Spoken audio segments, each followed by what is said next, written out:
সকাল হলেই যেন জ্বালা। বাচ্চাদের জন্য টিফিনে কি করব বড় একটা টেনশানে থাকি। তাই আজকে করে নিলাম বাটার টোস্ট। প্রথমে আমি রুটিগুলোকে ছেঁকে নেব, তারপরে বাটারটা লাগিয়ে আর একটু এপাশ ওপাশ ছেঁকে নেব।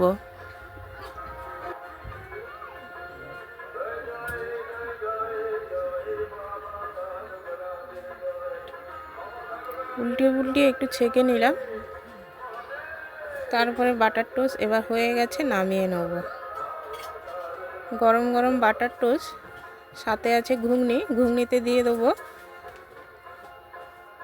শসা কুচোনো, পেঁয়াজ কুচোনো, লেবুর রস। এই হচ্ছে বাচ্চাদের আজকে টিফিন, বাটার টোস্ট সাথে ঘুগনি।